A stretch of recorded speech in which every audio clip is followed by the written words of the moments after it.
ورجعنا لكم تاني مع خبر مهم مع قناة البورصة مع الأسد. الخبر النهاردة معانا كلمة للرئيس عبد الفتاح السيسي رئيس جمهورية مصر العربية، بيقول فيها قلق المصريين مشروع بالنسبة لقضية المياه مع أثيوبيا. اسمع كده نشوف قال ايه الرئيس. ان انا خلصت الكلمه بتاعتي، ومن فضلكم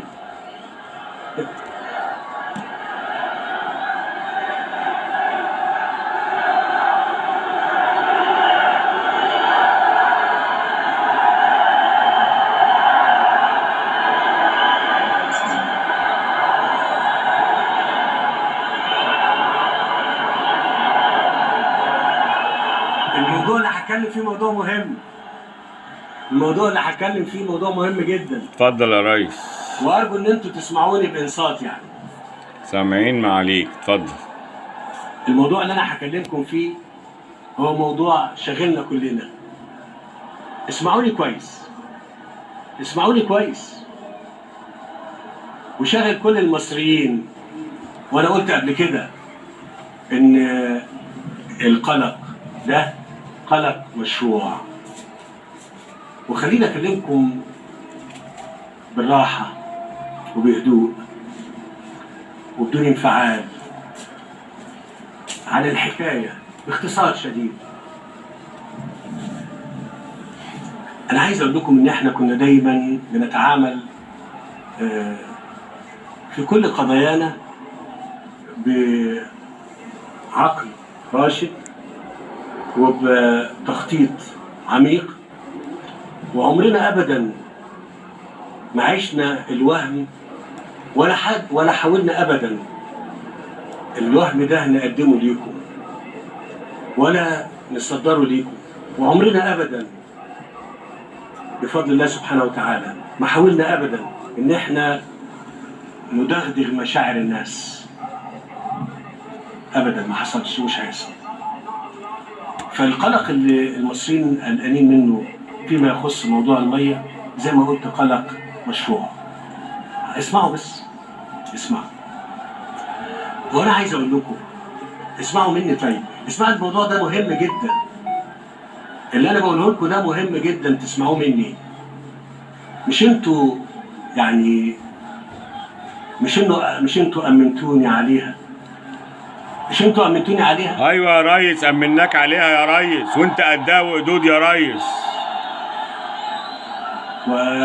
وهقول يا رب يعيني على هذه الامانه. ربنا يعينك يا ريس. ويا رب يعيني على هذه الامانه. ارجع تاني.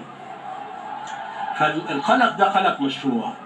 واحنا لما اتكلمنا في الموضوع دوت مع يعني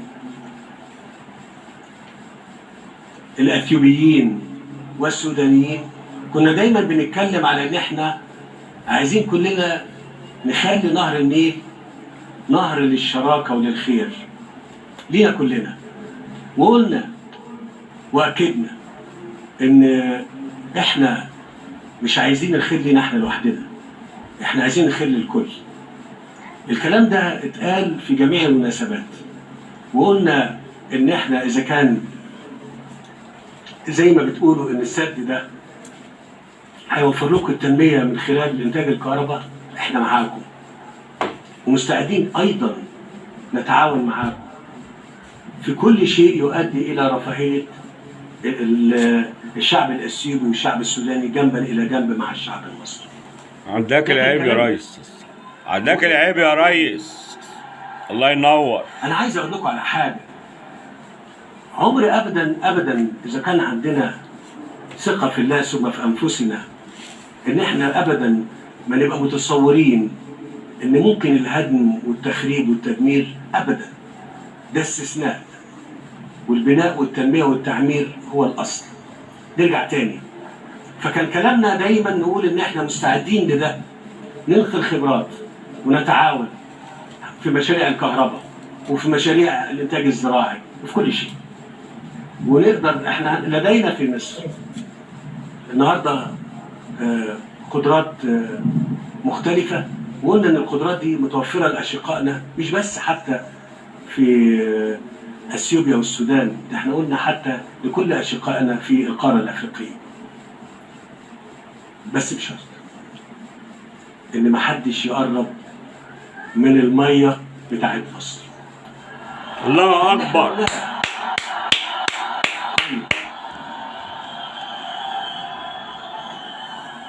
طيب انا بقول الكلام ده دلوقتي ليه؟ انا برجع الامور الى بساطتها. ومصر ابدا ما كانتش بتسعى ابدا للتهديد او التدخل في شؤون الدول، لكن بتقول خلي بالكم، تعالوا نتعاون مع بعضنا. وزي ما قلت كده، الكلام اللي احنا اتفقنا عليه بان احنا نقبل التنميه اللي هتنتج من انتاج الكهرباء للاثيوبيين مع الوضع، او مش الوضع بقى، مع التاكيد على ان لا مساس بالميه الخاصه بمصر. ببساطه خالص. طيب كل الكلام اللي كان بيرد لنا ان احنا مستعدين لده، واحنا فعلا مش هنقرب ولا هنمس ميه مصر. فاحنا قلنا عايزين اتفاق قانوني ملزم لينا ينظم هذا الموضوع. اتفاق قانوني ملزم بين الدول الثلاث فيما يخص عمليه ملء وتشغيل سد النهر. وتحركنا في هذا المسار وما زلنا متحركين فيه. وتحركنا الاخير في مجلس الامن هو وضع الموضوع على اجنده الاهتمام الدولي. الموضوع انا بقوله لكم كلكم يعني مترتب كويس، واحنا مش وليد اللحظه التفكير فيه. وعايز اقول لكم في كلام هقدر اقوله، بس في كلام تاني ما اقدرش اقوله. احنا في كلام مش هقدر اقوله بصراحه، والكلام اللي مش هقدر اقوله هو الاعداد اللي احنا بنعده جوه مصر، الاعداد اللي احنا بنعده جوه بلدنا. ليس كل ما يعرف يقال. يعني ايه الكلام ده؟ صح. ما يبقاش دايما يعني مثلا احنا بنعمل مشاريع عشان نوفر كل نقطه ميه عشان يبقى خدنا باسباب الحفاظ على الميه في مصر.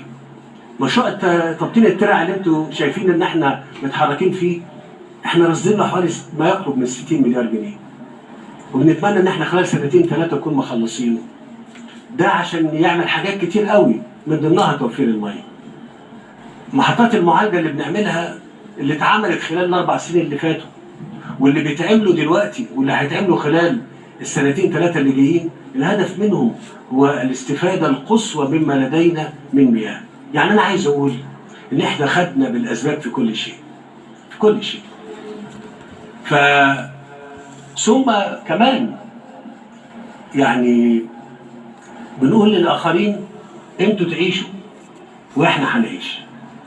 ومصر دولة كبيرة. الله اكبر، الله اكبر. مصر كبيرة. تحيا مصر، تحيا مصر، تحيا مصر. هقول تعبير مش عارف يعني يقبلوا مني. لا يليق بنا أن نقلق أبدا. الله اكبر. ما تقلقوش يا مصريين طول ما السيسي رئيسنا. ما تقلقش يا مصري طول ما السيسي رئيسنا. اسمعوا كلامي. أنا لما بلاقي القلق بقول اليوم حق، بس لما بلاقي في مبالغة في القلق بقول لا، احنا مش كده. لا إعلاميا ولا مفكرين ولا مثقفين. اسمعوا، والله والله والله أنا يعني أصلا لازم أحسب الكلام بتاعي كويس، لازم أحسب كلامي كويس أوي. مش بس الكلام والتصرفات لازم تتوزن بميزان من ذهب. مستقبل البلاد والشعوب مش لا، مش بالكلام. الله ينور. بالعمل والعمل والعمل.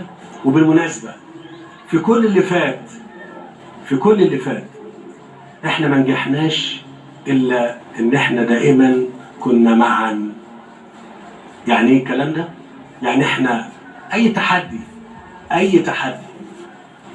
ان شئتم ان انتم تسموه تحدي لا يمكن هننجح فيه الا لما نكون كلنا على قلب رجل واحد. على قلب رجل واحد. الله اكبر، الله اكبر. من فضلكم تحيا مصر، تحيا كلامي مصر، لكل تحيا الناس، مصر. لكل المصريين، وايضا لكل الاشقاء في اثيوبيا والسودان. تعالوا نعمل اتفاق قانوني ملزم يحقق لنا الخير جميعا، لنا ولكم، ونعيش كلنا في سلام وامان.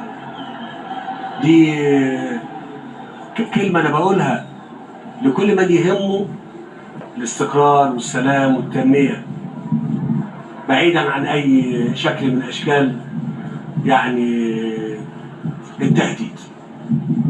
أرجع تاني أقول أرجو إن القلق اللي موجود ده يبقى يعني لا يليق بينا. تاني بقول إن هذا القلق يبقى يعني حاجة تانية.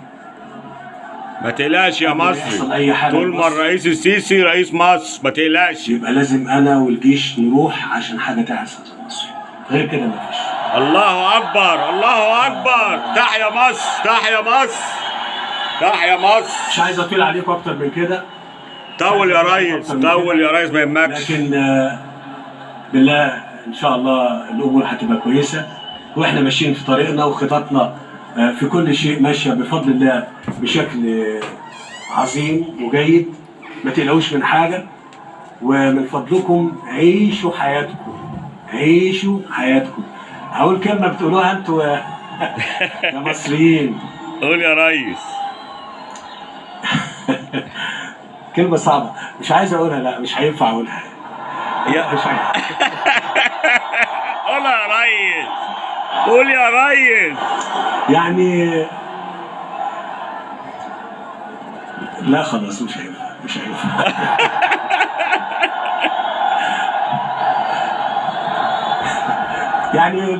يعني بلاش هري، يعني بلاش هري يعني. بلاش هري، بلاش هري يا ناس. السيسي واحد بس. كل سنة وانتم طيبين. وانت طيب يا ريس. وبطمنكم واطمئنوا بفضل الله سبحانه وتعالى. كل الامور ماشيه بشكل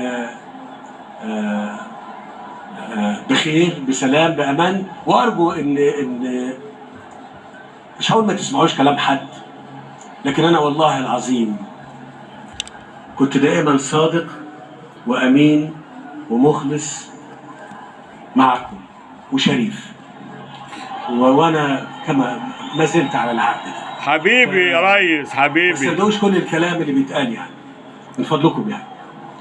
مش هنسى قبل ما ربنا يخليك لمصر يا رب. ان انا اقول لكم ان انا مره تانية بتوجه لله سبحانه وتعالى بالشكر، وبقول له يا رب ساعدنا كما ساعدتنا دائما. يا رب ساعدنا. ربنا معاك يا ريس. لك الشكر والحمد يا رب. ربنا معاك يا لك ريس. الشكر والحمد يا رب. شكرا جزيلا، والسلام عليكم ورحمة الله وبركاته. وعليكم السلام ورحمة الله وبركاته. في رعاية الله يا ريس. محروس من رب إن شاء الله، محروس من ربنا بإذن الله، محروس من ربنا. طبعا ما ينفعش ان احنا نعدي المناسبة ديت ونحيي الريس عبد الفتاح السيسي بأغنية كده. لازم نحييه. تمام. ريس المصريين، ربنا يخليك لنا يا ريس.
حبايبي ان شاء الله الخير جاي باذن الله.